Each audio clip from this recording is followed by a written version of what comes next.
Hi, I'm Jaqueline P'ng and this is the evening highlights.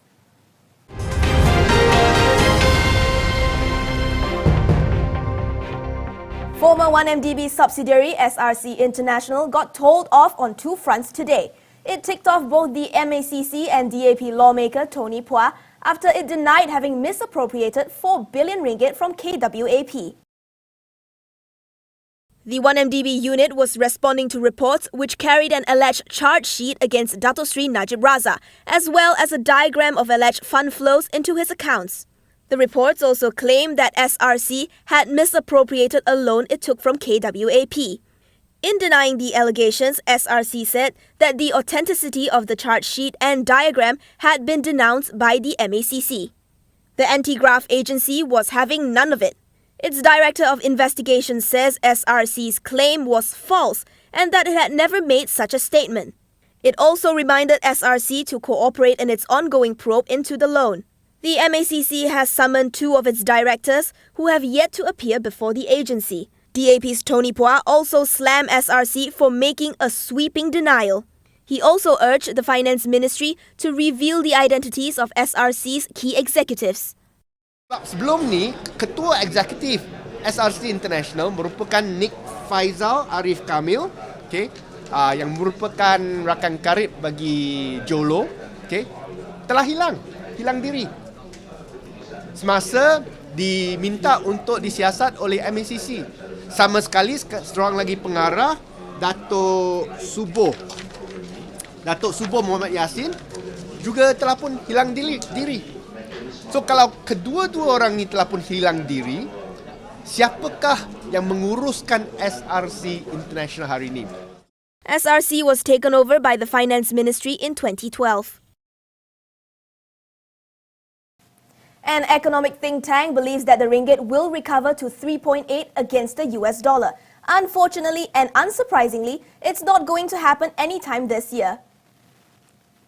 MIER, the Malaysian Institute of Economic Research, expects the ringgit to revert to a fair value when global oil prices bounce back. It depends on the price of oil, the price of crude oil. Because if you look at the ringgit just now, it's tracked well with the price of crude oil. If price of oil can back, of course not to 100 over, but maybe perhaps you can reach around 80 USD, not ringgit, 80 USD. Perhaps we can get back to that level. That level. But this is in the medium term. Well, maybe another 1 year, 1.5 years. In the meantime, don't expect the currency to end the year above 4.0. Things will not change very much until end of the year, especially with the Fed is going to. I think Fed is going to increase its rate. Until end of the year, it will remain maybe around 4, maybe 4.10, something like that. The ringgit has been tumbling despite Bank Negara's intervention back in August and September. To date, it has plummeted some 20% against the dollar. Public Bank's third quarter earnings are up marginally, growing 0.8% on higher net interest, fees and commission income. Forex gains also supported bottom-line growth. Net profits stood at 1.2 billion ringgit, up from 1.19 billion a year ago. Revenue rose about 14% to 4.9 billion ringgit. That's pushed net profit for its first 9 months higher by 9.5% to nearly 3.6 billion ringgit. Public Bank is the nation's third largest lender by assets. It is also Malaysia's most cost-efficient bank, and its gross impaired loan ratio is significantly lower than the banking industry average.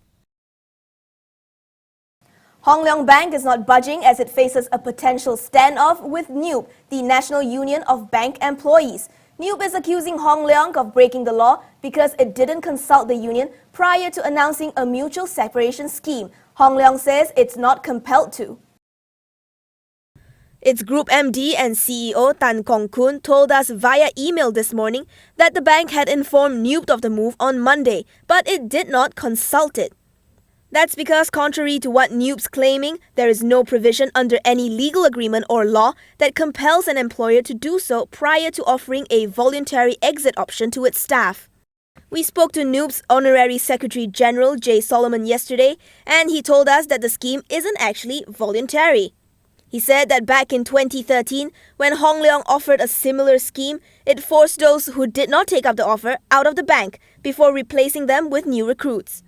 Tan dismissed Solomon's allegations. He says the bank resumed hiring only after the scheme was carried out and that it was mainly for a particular segment.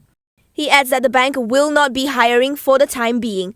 Hong Leong isn't the first lender to exit jobs this year.